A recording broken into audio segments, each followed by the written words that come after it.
Je ne sais pas où ils vont être à l'école. Et où ils ont appris ça. Non, les techniciens que nous utilisons pour appliquer telle ou telle décision sont des économistes. Oui, mais la politique économique d'un pays, c'est la politique d'abord. La politique économique d'un pays, c'est la politique. Maintenant, une fois qu'on a défini cette politique,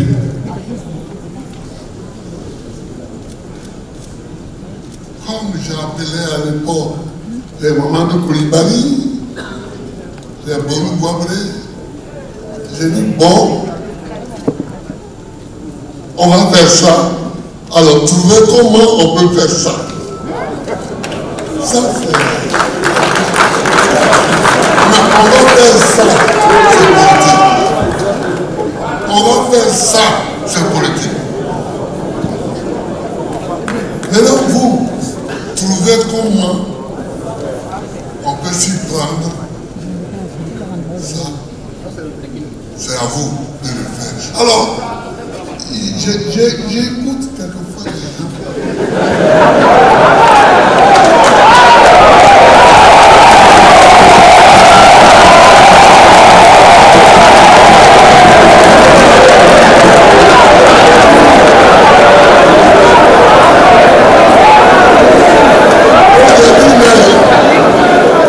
On n'a pas fait les mêmes universités ou quoi? On n'a pas fait les mêmes universités ou quoi? De Gaulle n'était pas un économiste. Pompidou n'était pas un économiste.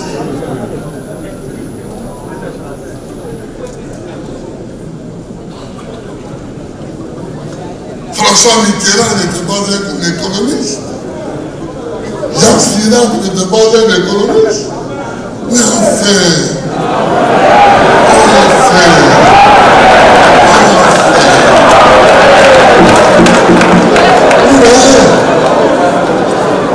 donc il ne faut pas qu'on se trompe. Il ne faut pas qu'on se trompe. Les gens croient que il faut être économiste pour tracer les sillons d'une politique économique. Ce n'est pas vrai.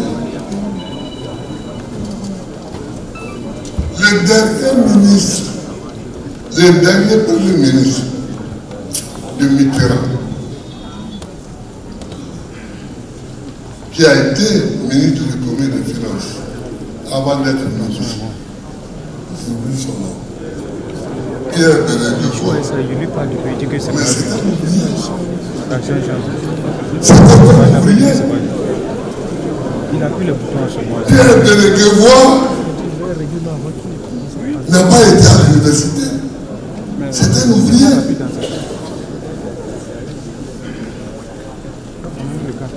Est-ce que vous comprenez?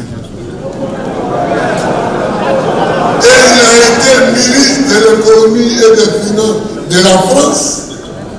Et il a été premier ministre de la France. De la France, hein? Le petit pays. Non. Alors, il faut que en Côte d'Ivoire, les gens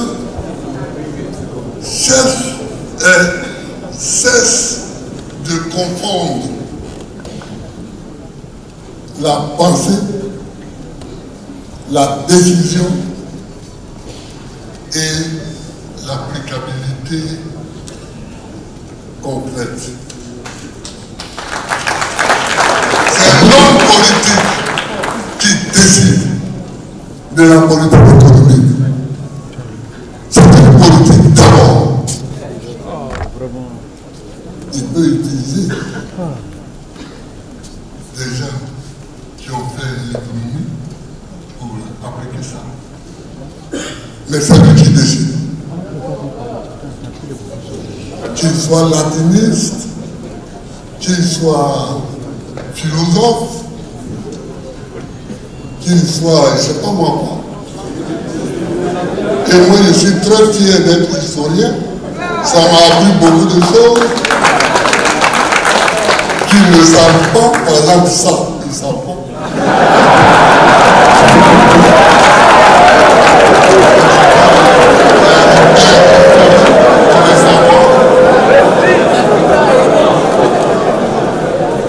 Vous comprenez? Donc, il ne faut pas que les gens confondent. Ah oui, j'ai été banquier. Ah oui, j'ai été ceci, mais ça. Ici, on cherche un président de la République. Ici, un chef d'État. C'est-à-dire, on cherche quelqu'un qui va prendre les décisions qui vont orienter notre économie, qui vont orienter notre politique. C'est ça qu'on cherche. On cherche pas un ancien banquier.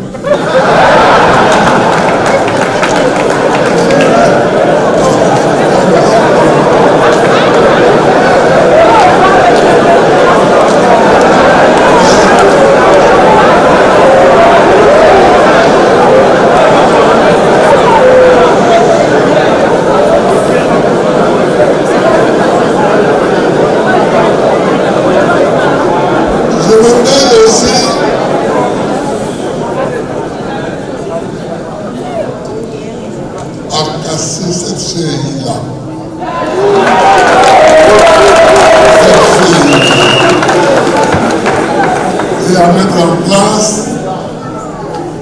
un organe chargé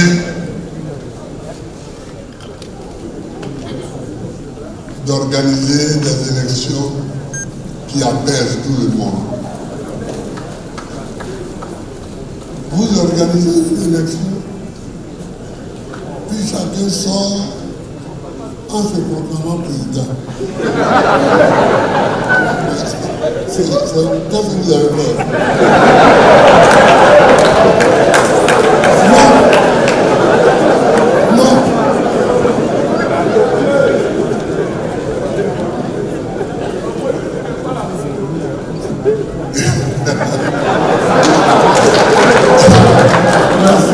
Merci.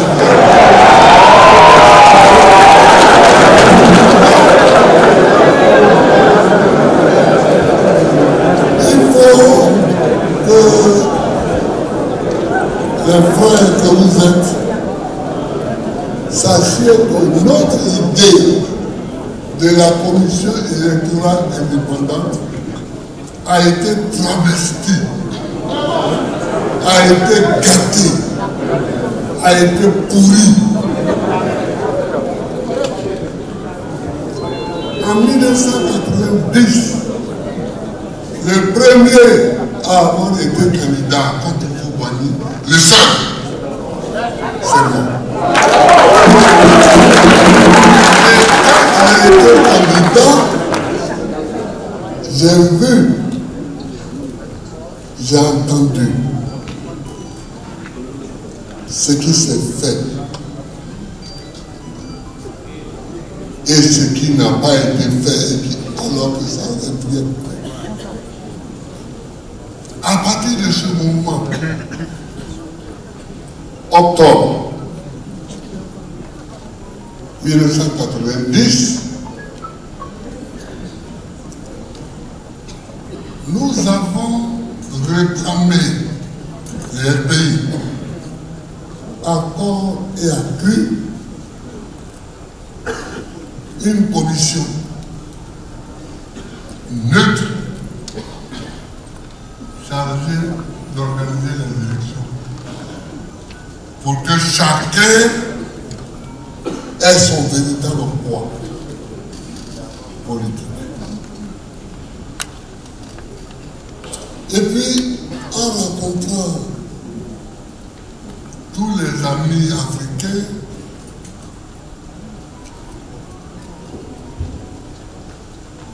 les bazous là,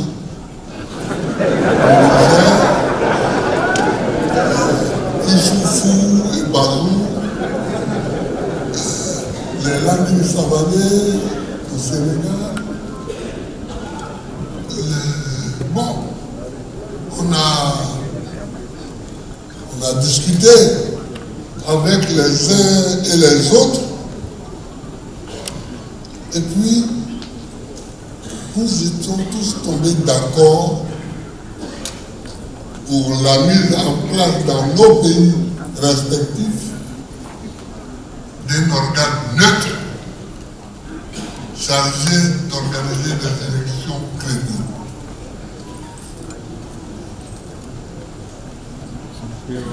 Bon. On nous a renvoyé balader, évidemment. On nous a renvoyé balader. Et puis, à la faveur du coup d'État de 1999,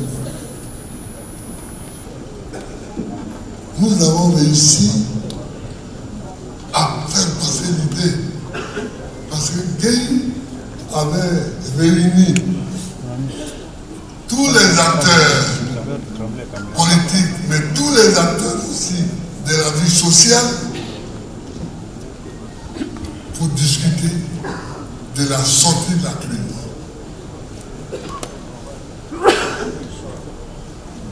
Je remercie un homme comme Denis Segui, René Denis Segui, qui a usé de son poids, des professeurs de droit. Je ne parle pas de nos militants, mais Denis Segui, Honoré Dieu aussi.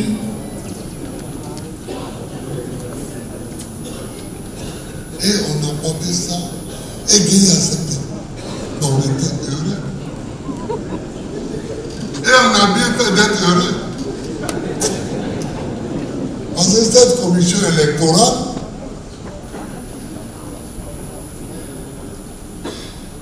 a décidé que le candidat n'était pas le président. Et que l'élu n'était pas le président en fonction. Mais que l'élu était son adversaire, Laurent Gbagbo.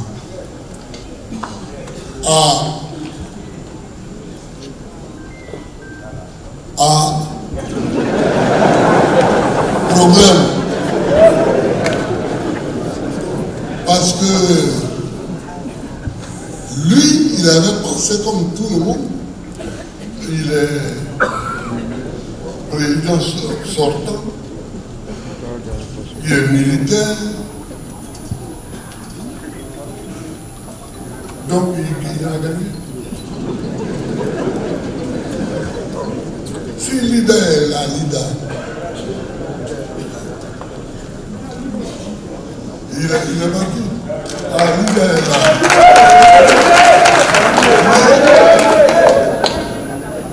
C'est lui que la hiérarchie de l'Église catholique a envoyé me chercher, parce que chaque soir, on m'emmenait, lui, Lida, qui s'occupait de ma sécurité, m'emmenait dormir quelque part. On sait jamais.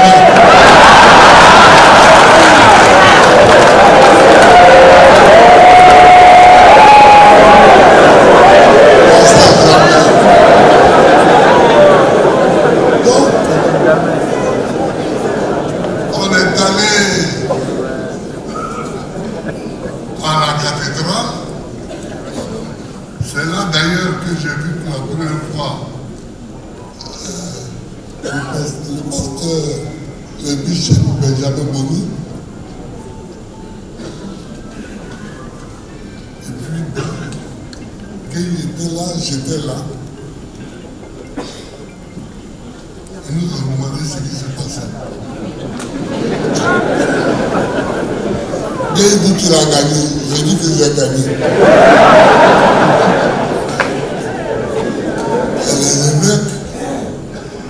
Et les mecs, ça va plus pointer. Je lui ai dit, mais Seigneur, c'est moi qui ai gagné. Gay dit, mais frère, tais-toi, c'est moi qui ai gagné.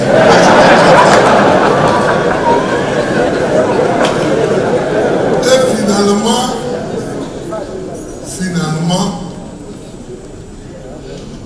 des ministres de Gay ont fait irruption dans la salle où nous étions en réunion pour dire que Gay est en train de raconter des histoires, mais que c'est pas bon qui a gagné. C'est un propre ministre. C'est un propre ministre.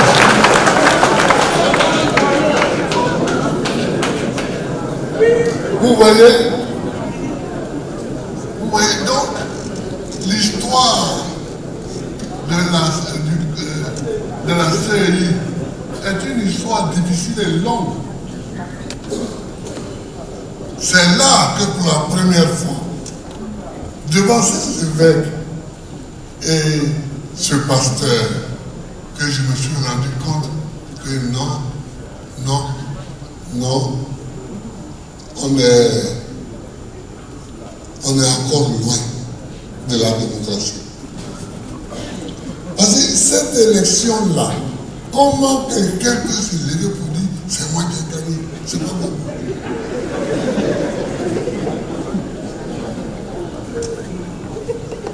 Évidemment, pour dire ça, il a annulé les votes de Divo, de Lakota, de Gagnoa, de Soubré, d'Issia, de tout le pays métis.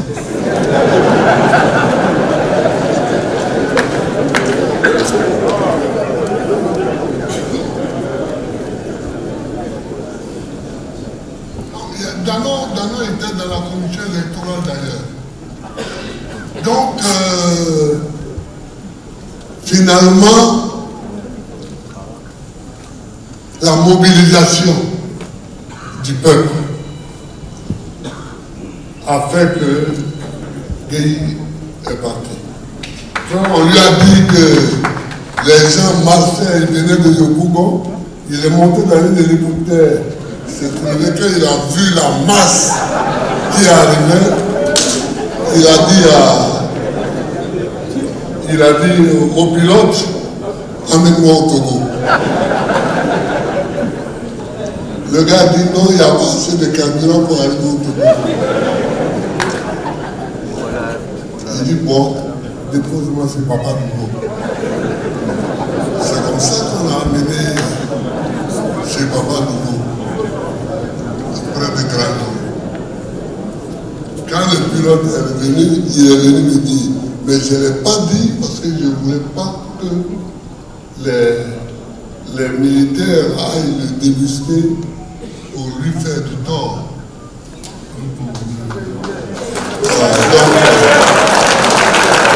Je l'ai gardé là-bas et ses amis à lui, français, avec qui il avait fait l'école de Francis, sont arrivés. C'est à eux que j'ai dit où était Gueye. Et je les ai fait accompagner par des chauffeurs et des officiers pour aller voir Gueye. C'est comme ça qu'ils ont vu Gueye et ils l'ont emmené dans son village, à Kabakouma. Mais, donc, l'histoire de la CEI, la CEI a une histoire en Côte d'Ivoire. Et aujourd'hui, à nous, on veut faire croire à des blagues. Parce que ce qu'ils sont en train de dire là, ce sont des blagues. Ce sont des blagues. Mais comment on peut dire que c'est difficile de revoir la liste électorale. C'est pas difficile. On demande au sous-préfet de Ouagadougou de donner l'ordre à chaque village de Ouagadougou de faire la liste des majeurs en âge de voter. Mais dans chaque village, on a des journées satellites. Dans chaque village, c'est la série comme ils sont un peu têtus. Peut-être que là-bas, ils vont durer un peu, un jour et demi. Mais nous, dans nos villages,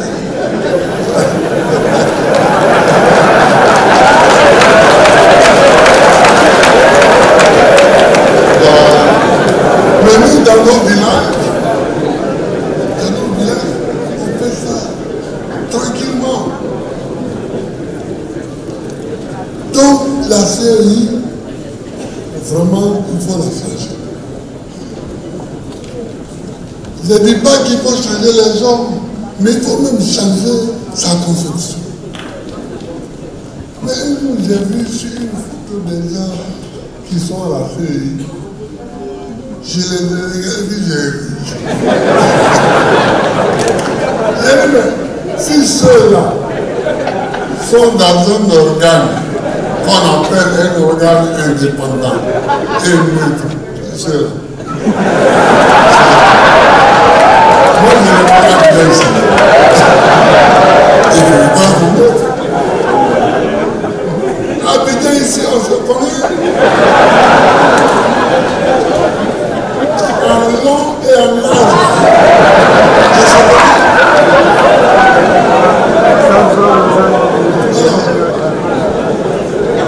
Non, je le dis haut et fort.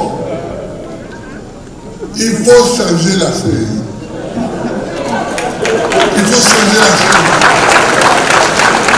Il faut changer la structuration et il faut changer les gens. Parce que dedans, il y a trop de personnes qui ont faim.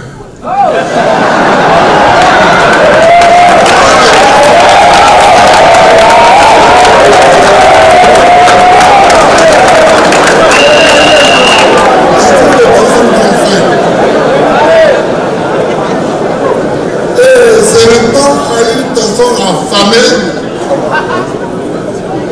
quand on demande d'être neutre. Parce que vous lui donnez un morceau de pain, il est avec vous. Oh, qui peut donner des morceaux de pain? C'est celui qui est assis dans une boulangerie.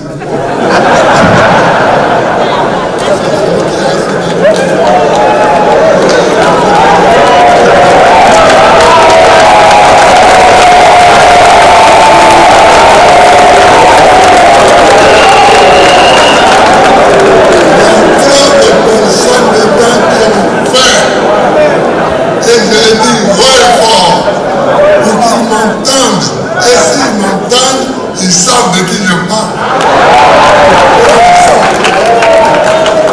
Et ceux qui ont fait là, eux-mêmes ils vont dire, ah, papa m'a dénoncé. Papa m'a dénoncé, mais sans dire mon nom.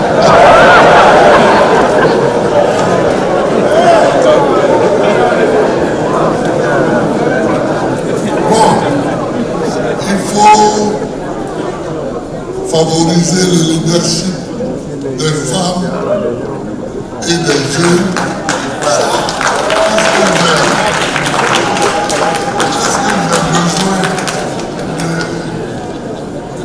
Mais sur ce problème-là, le problème des femmes, il y a aussi les femmes elles-mêmes à qui il faut qu'on parle. Il y a les femmes elles-mêmes et puis il y a leur mari aussi. Il y a leur mari. Parce que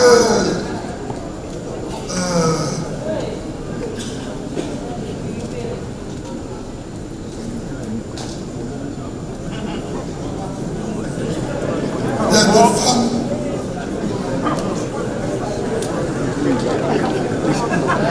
qui font souvent le fois, elles disent, si j'occupe tel poste ou tel poste,